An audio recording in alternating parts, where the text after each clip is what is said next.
The woman in the window was watching Meg, but I wasn't me Reddit sci-fi horror story. Back when I first moved into the city, I thought anonymity would be my shield. In a place where no one knew my name, I believed I could vanish into the noise, the lights, the endless crowds. My apartment was small. 5th floor, rear side, a modest corner with peeling paint and a view of the neighboring brick building through a narrow alley. The rent was cheap, the neighbors were silent, and the walls seemed thick enough to trap my ghosts. That's what I needed then. Silence and invisibility. But what I got was the window across the alley. It wasn't much to look at first, just a square pane of fog glass directly opposite mine, maybe 15 feet away. The lights inside that room were always off, curtains always drawn.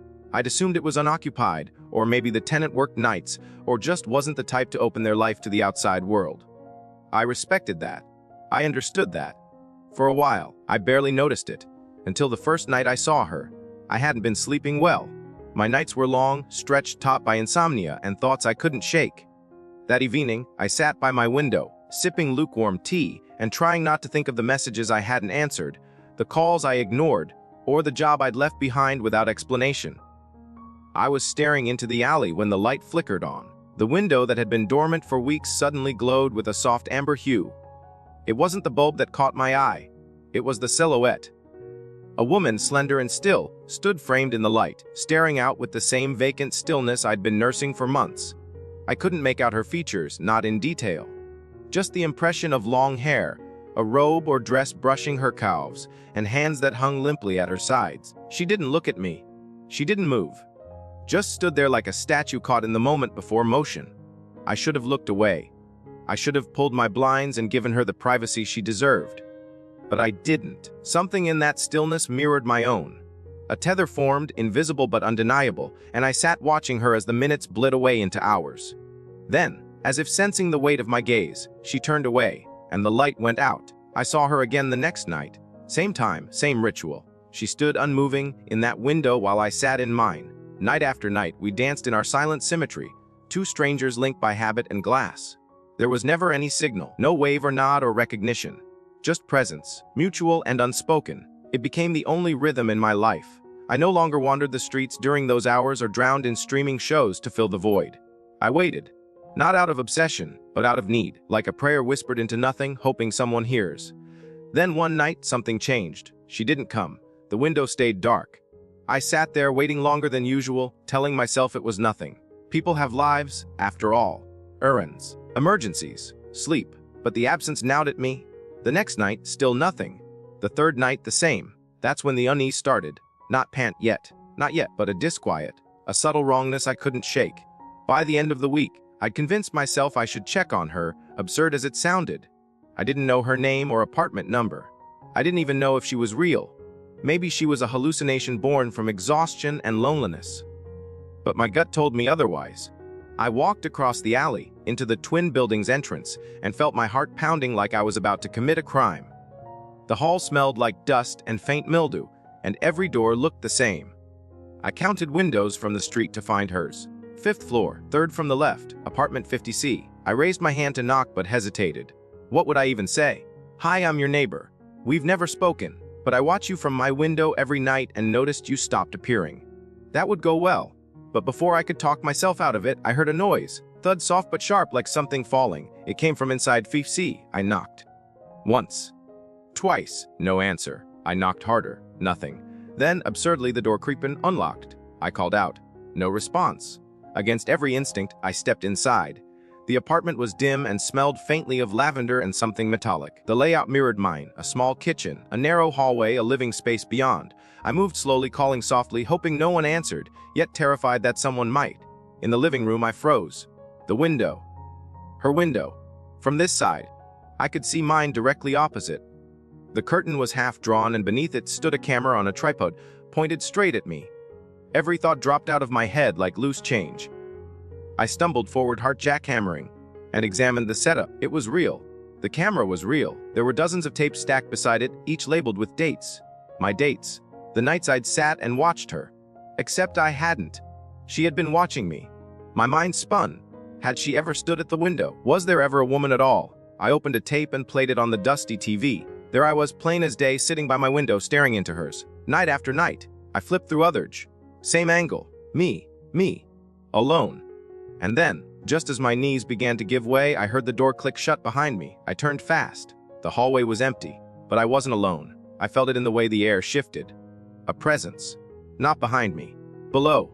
A soft creak from beneath the floorboards. Then another. Slow, steady, like someone crawling. I backed away, trying to remember if I had locked the door, or if I even could. The curtain twitched behind me, brushing my arm. I spun again, and the window now reflected my face. Not just mine, but a second one behind it. Smiling. I didn't scream. I couldn't. Something icy gripped my throat and held it tight. I ran. I don't even remember how I got out. I remember stairs. I remember pushing the door so hard it cracked the frame. I remember stumbling into the street, gasping like I'd been underwater. And then nothing. Blank. Just the dull hum of panic buzzing in my head like static. Back in my apartment, I pulled my blinds shut. I nailed them down. I covered the window with black plastic and duct tape. I unplugged every camera, every device that could record. I moved my bed to the kitchen. I never looked at that building again. But sometimes, when the nights grow too quiet, I hear a tap on the glass. Not from inside, from across the alley. A soft, steady rhythm, like fingernails on a mirror. And I know without seeing that the window across the alley is still lit, and that I'm still being watched. Or maybe watched again. They say time smooths the edges of fear, dulls its sharp corners until it becomes just another story you tell yourself was exaggerated. I wish that were true, but time didn't dull what happened in apartment 5C. It sharpened it, honed it, and weeks after that night, the feeling that I'd brought something back with me only grew heavier. I stopped leaving the apartment. At first, it was out of fear, then it was necessity. Every time I stepped into the hallway, I felt watched, not just the usual city paranoia, the prickling sensation of 100 eyes, but something colder, more pointed, like someone not just seeing me but knowing me. Intimately, cruelly, I kept the lights off most nights. I told myself it helped me sleep. Really, I just couldn't bear to see my own reflection. Not after I'd seen it smiling behind me. And it wasn't just the window anymore. Things in my apartment began to shift when I wasn't looking. Nothing big, at first. The kettle moved from the stove to the sink. The mug I always kept in the cupboard was already sitting on the table, filled with cold tea I didn't remember making. The TV would turn on at 3:13 a.m., playing static at full volume. My clock would reset itself, always stopping at 5:17 the exact minute I stepped into 50C. I tried to tell myself I was exhausted, sleep-deprived, that all of it could be explained by frayed nerves and too much caffeine. But I knew better. I was being studied. And then there were the tapes. One morning, I found one sitting at my front door. No packaging. No writing, just a dusty VHS tape resting like a gift or a threat. I didn't own a VHS player, had never mentioned one to anyone. But by the time the sun set that day, there was a VCR plugged into my television. I don't remember buying it. I don't remember plugging it in. But it was there, and the tape was already loaded. I told myself not to press play, that doing so would be an invitation. But by that point, I was already past the threshold. My hands moved before my thoughts caught up. The screen lit up with grainy footage. It was my apartment, my window, me sleeping on the couch, shot from across the alley. The footage spanned hours, time stamped in red digits as I tossed and turned in my sleep. Then, at exactly 3:13, I sat up suddenly, eyes wide, mouth open like I'd heard something.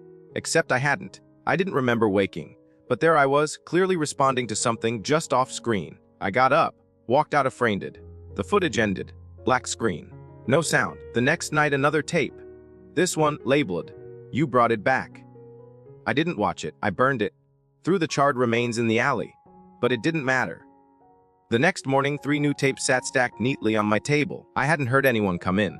Hadn't seen anyone in the hallway. My door was locked. Windows sealed. But they were there. And the top one was still warm. I knew I couldn't stay. Whatever this was, it had grown beyond paranoia. I wasn't losing my mind. I was being taught something. Conditioned. Trained. That realization shook me more than anything else. I packed a bag, booked a motel on the other side of town, and walked out without looking back. The plan was to disappear again, fade into a different background. But you can't outrun something once it knows your name. The motel room was unremarkable. Beige walls, a humming mini fridge, a flickering light above the bathroom mirror that buzzed when it rained. But at least it didn't have a window facing another. I stayed inside for days, only leaving when absolutely necessary. I told myself I was getting better, that the silence meant safety. But on the 5th night, I found a VS player sitting under the bed. It hadn't been there before. I didn't touch it, just stared. Then, on the sixth night, there was a knock on my door. No one there, just a package on the doormat. A single tape, no label. My fingers shook as I picked it up, the plastic casing somehow cold and sticky at the same time. Against my better judgment, I slid it into the machine. The screen filled with static, then slowly resolved into an image of the motel room. My motel room, shot from the ceiling corner. The angle was impossible. There were no cameras there, and yet it showed me lying on the bed, eyes open, staring blankly into space. It was like watching a corpse blink. But what made my skin go cold was the final 5 seconds. A figure crawled into frame. Not walked. Crawled, long limbs moving in disjointed rhythm, head tilted too far sideways, as if its neck was made of damp rope. It crept to the bed, reached a hand toward me. And the footage cut. I left that night, didn't even check out. I left my bag, my wallet, everything. Just grabbed my shoes and ran into the rain. I didn't stop for blocks. When I did, I realized I'd somehow ended up back at my original building. Like muscle memory had led me home. The alley was dark. The window was dark, but something was moving inside 5C. Not a light, just movement. A shadow behind glass. I should have kept walking, but curiosity is a cruel master. I crept into the alley, shielding myself from view, and looked up. The curtain twitched, then parted. There she was again, the woman I thought I'd imagined. Same silhouette, same motionless pose, but this time she was looking directly at me. Not vaguely, not across the alley, into me. Her face, still obscured by shadow, tilted to one side. And slowly, almost imperceptibly, she raised her hand and pointed downward. To something behind me. I froze, my breath caught, and I knew I couldn't turn around. Whatever she was pointing at, I couldn't look. But my body betrayed me. I turned.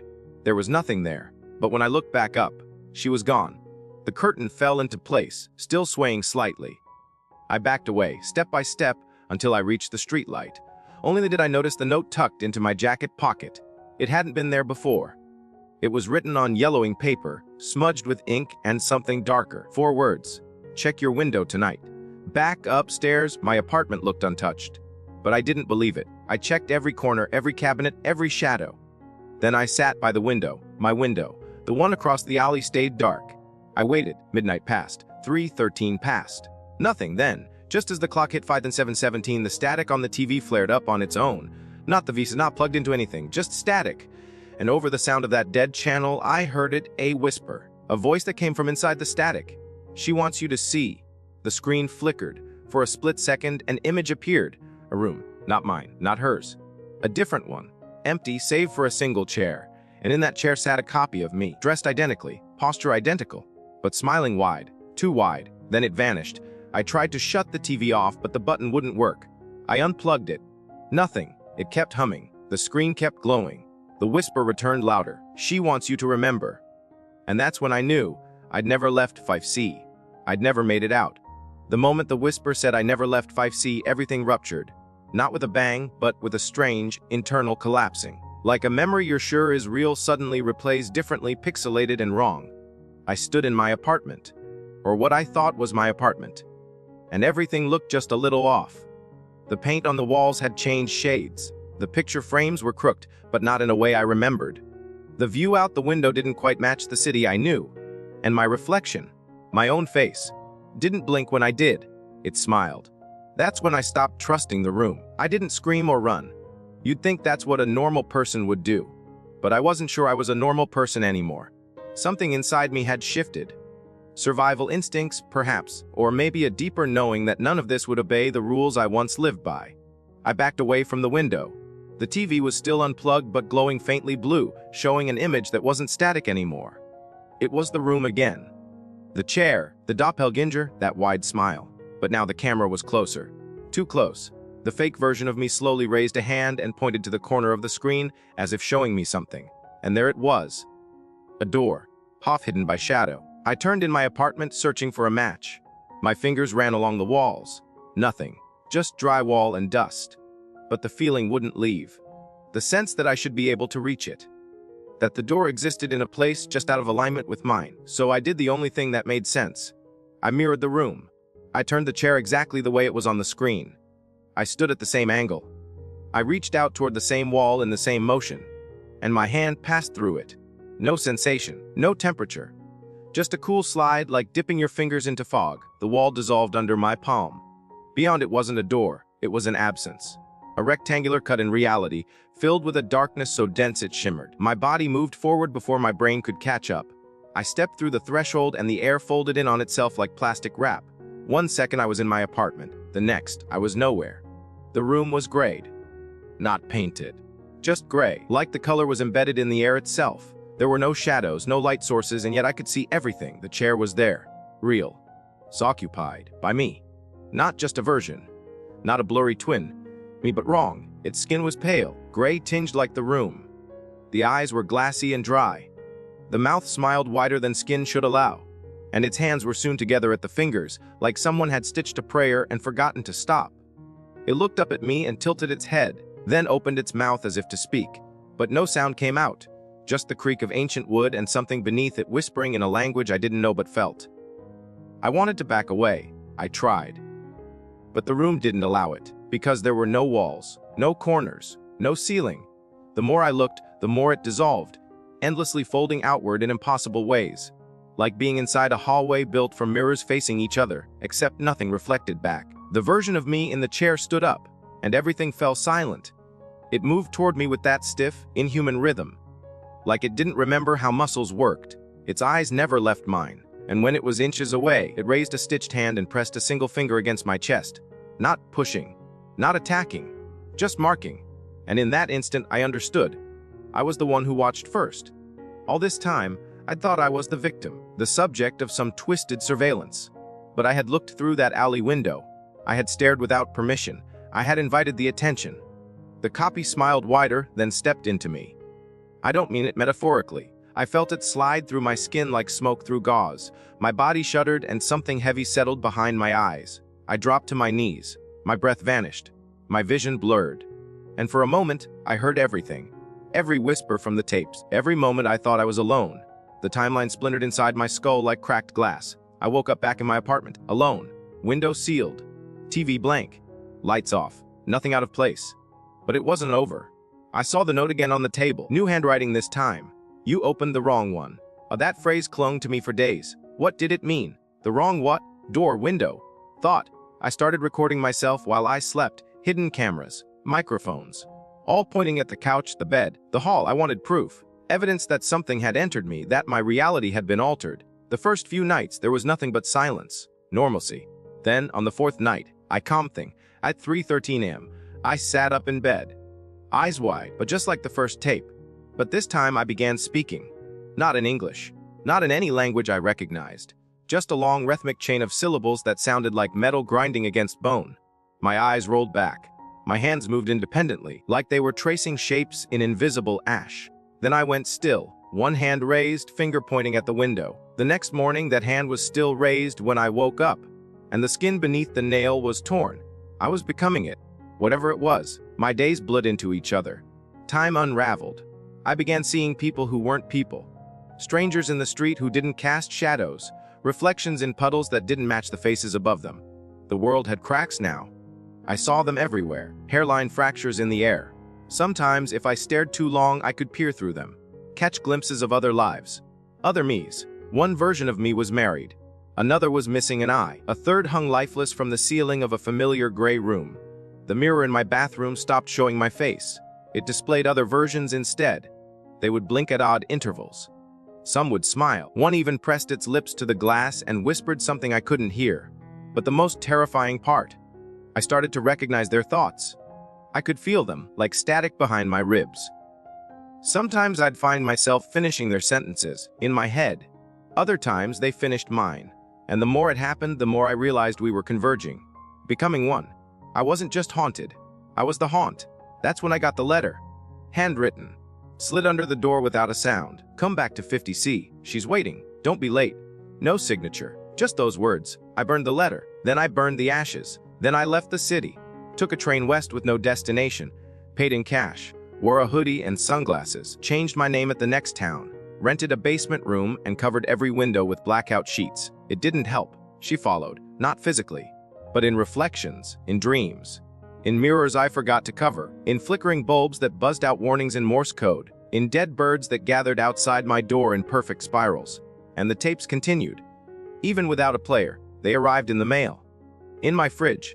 Once inside a sealed jar of peanut butter, always blank, always humming, until the last one. That tape was different. It was labeled Final Broadcast. I didn't play it.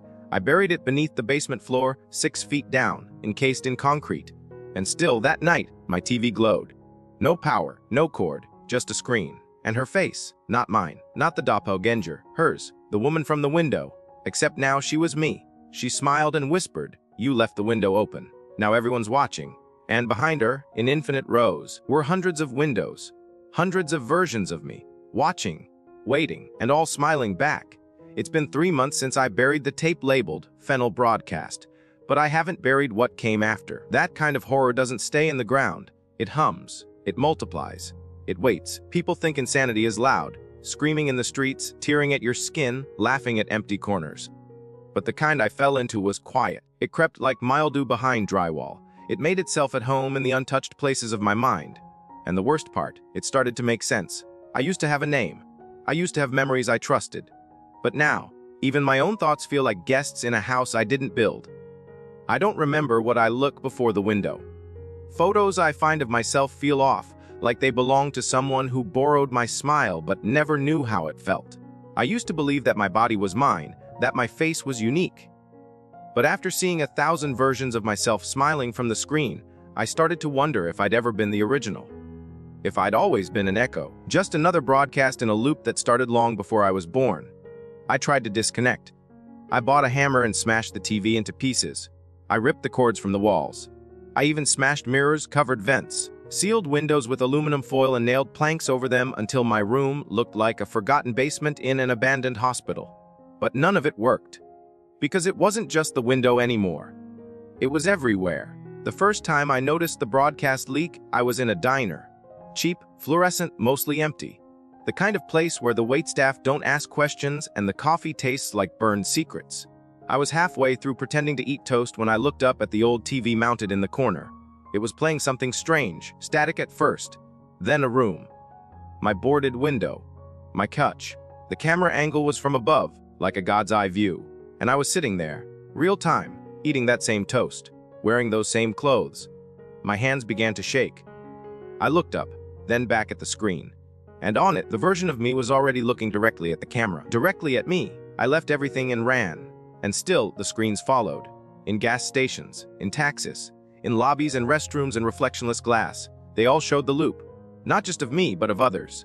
Others who looked like me, spoke like me, thought like me. Some were being watched. Some were watching others. Some were crying. Some were dancing. One was on fire, unmoving, engulfed in blue flame but never consumed, and I began to understand it was a broadcast loop, a network of selves, a web of watching and watchers, reflections bouncing endlessly across realities like a kaleidoscope made of eyes. It wasn't until I met the boy that things changed. I found him in an underpass beneath a bridge outside the city. He was drawing in chalk, strange symbols that twisted my stomach when I looked at them too long. He couldn't have been older than 10, pale, quiet, hands covered in soot and blood that didn't seem to be his. I tried to walk past him, but he looked up and said something that froze me mid-step. "You're blurry." I didn't answer. He stood and tilted his head. "You're one of the skips?" I asked, though my voice didn't sound like mine anymore. He nodded. "People who didn't land right, people who fell between the frames." He handed me a folded piece of paper. On it was a map hand-drawn showing my building, my alley, my window. And beneath it, another window I hadn't seen before. Deeper. Lower. Labeled only with one word. "Associé. I'm not supposed to show anyone," he whispered. "But you're already in the loop. You might as well know where it began." But he ran off after that, disappearing into a tunnel where the light didn't follow. That night, I returned. To the alley, to the building, to Sci-Fi. It was waiting for me. But the door was different now. It was wider, hung open like a mouth with broken teeth. The hallway behind it was warped, curving downward like a staircase that forgot how to end. I descended. Each step buzzed beneath my feet, vibrating with a sound I couldn't hear but felt in my bones. The air grew colder. Not physically, existentially, like something was peeling layers off my soul. And then I saw it. The second window. It wasn't glass. It was a frame in the wall about shoulder high, filled with a substance that moved like mercury and blood like ink. It rippled when I approached, showed images before I could ask for them. Not just of me, but of her, the woman, the one I had watched, the one who smiled. She was at a desk turning a crank attached to an old reel projector. Beside her was a stack of tapes, hundreds, thousands, each labeled with a different name, a different version. Some names were mine, some weren't. She never blinked, just cranked. I reached toward the window. My hand didn't pass through. It merged, my skin dissolved into the substance, and then I was seeing what she saw. She wasn't human, not anymore, maybe not ever. She was the archivist. That's what the symbols on the tapes meant. They were timestamps, coordinates, data points in a network of realities cataloged and observed like insects in a terrarium. She looked up, as if sensing me, and for the first time, she spoke. "You watched." Her voice didn't come from her mouth. It came from everywhere. It vibrated in my spine, twisted in my teeth. She placed a tape into the projector and turned the crank. It was me again, younger, maybe 10, sitting at a kitchen table I didn't remember, drawing pictures of shapes I didn't understand. My mother, at least someone who looked like her, walked past in the background. But when I looked closely, her reflection in the kitchen window wasn't hers. It was the archivist's. She had always been there. I stumbled back from the window, hands smoking, fingertips shimmering with that mercury sheen. My skin hissed. My vision blurred. The walls pulsed like lungs, the floor gave out. I fell, not downward, but through memories, through selves. I was back in my apartment, but it was someone else's. Photos on the wall showed a life I didn't recognize, a wedding I never attended, a child I'd never held. But it was me, my face, my life. I looked out the window. The alley was gone. Instead, I saw an endless row of screens, stacked to the sky, each showing a different version of me living out a different broadcast. One weeping, one silent, one laughing at something that didn't seem funny. I opened the fridge. Inside was a tape. No label, just a note. "This one is the last copy." I knew what it meant. The broadcast was breaking down. Too many loops, too many versions, too many watchers becoming watched. The static wasn't just a glitch. It was decay. And I was the leak. The anomaly, the skipped frame. Back at the window, I saw the child from the underpass on one of the screens. He was drawing again, but this time the symbols formed a doorway. And he looked up into the camera and mouthed, "It's time." The window shattered. No sound. Just light, white, searing, infinite, and in it every version of myself screamed the same word. One I still don't understand, but I feel it behind my eyes, in my dreams, in the silence between thoughts. It isn't over. Not yet, because I saw what was on the other side of the window. And it saw me back. They never tell you what it feels like to be unmade, not death. Death has shape and an ending, a stillness. This was different. This was disassembly, like someone reached inside the circuitry of my mind, pulled out each thread of identity, and scattered them into an infinite broadcast of flickering static. When the light consumed the window and every version of me screamed that unknown word, I didn't black out. I spread out, across timelines, across realities, across selves. The first thing I became aware of was the sound. Not quite static, not quite voices. Something between a hum and a chant, like monks made of machinery whispering beneath the skin of the universe. It vibrated at a frequency I didn't hear so much as feel in my teeth. Then, fragments, blinks, moments that weren't mine. I was a girl in a white dress screaming into a canyon. Then a man underwater, holding his breath for centuries. Then a faceless being in a glass room, watching a tape labeled, "D.O. Now to you, Pia Tough," spin endlessly without beginning or end. Each flicker was a life, a broadcast. Not metaphorically, literally. I was inside the network, not a digital one, not anything that could be hacked or coded. This was older, built on attention, on watching, a lattice of consciousnesses projected like light through lenses. Each reality a node, each mind a signal. The window was never just a portal, it was an antenna. And I had tuned in too long, aligned too closely. Now I was both receiver and signal, both observer and observed. It was only when I began to pull inward, thread by thread, identity by identity, that I noticed the shape of it all.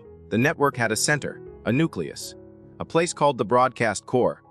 It wasn't marked, it wasn't guarded, you didn't find it by searching. You were pulled to it, once you were too fractured to fight.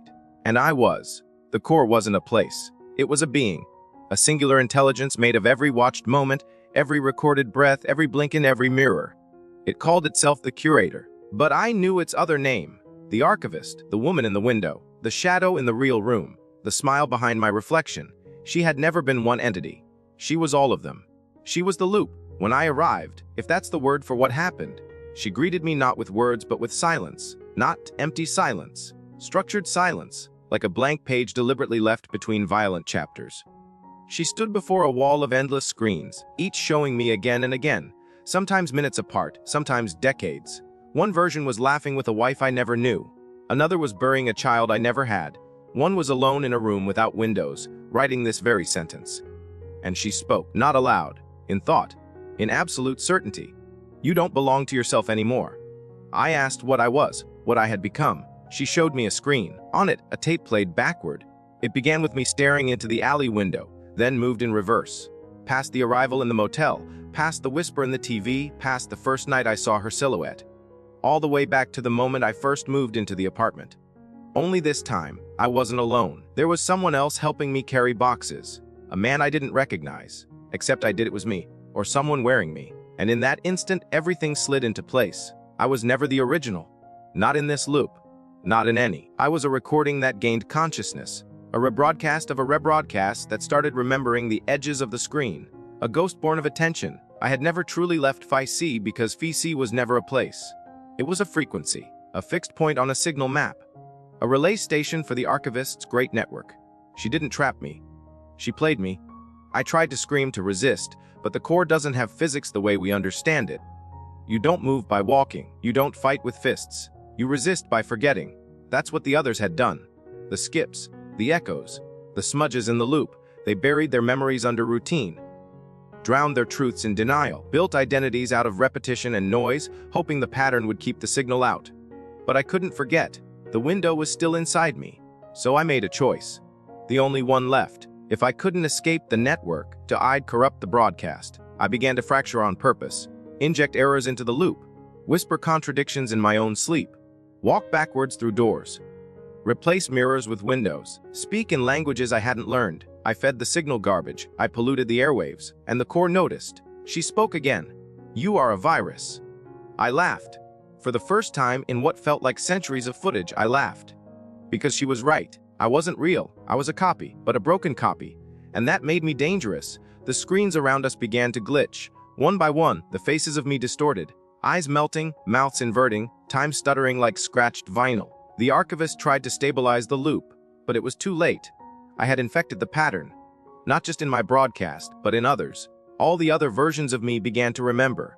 The ones in the wedding, the one in the fire, the boy drawing under the bridge, the woman in the dress. They all looked up at once, on every screen, and pointed at her, and the archivist's smile faltered.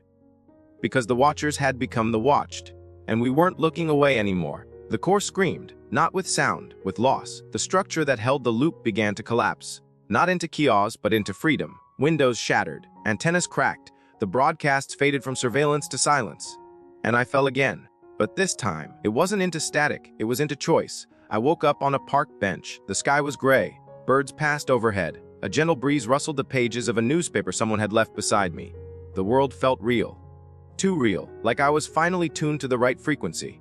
I checked my hands. No burns. No shimmer. I looked into a puddle. My reflection matched. And yet, something itched at the edge of my thoughts. Like an echo.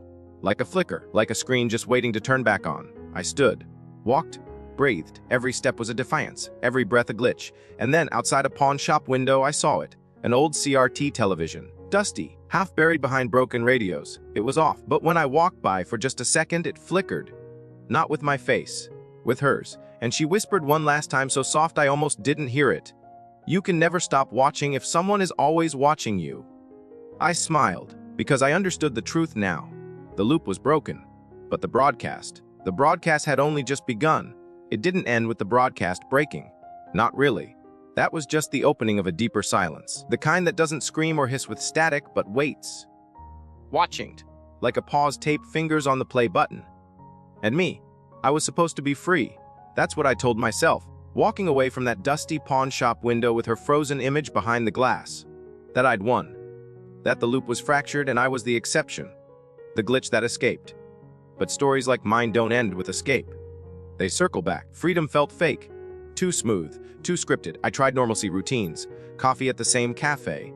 Books from the same shelf. I even started sleeping again. Or at least, pretending to.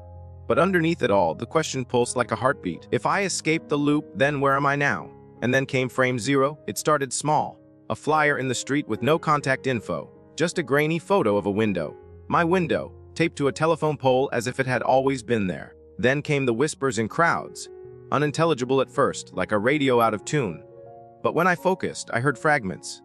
He was the first, the skipped frame. Op frame zur. I didn't know what it meant until I started dreaming again. Not nightmares, not memories, blueprints.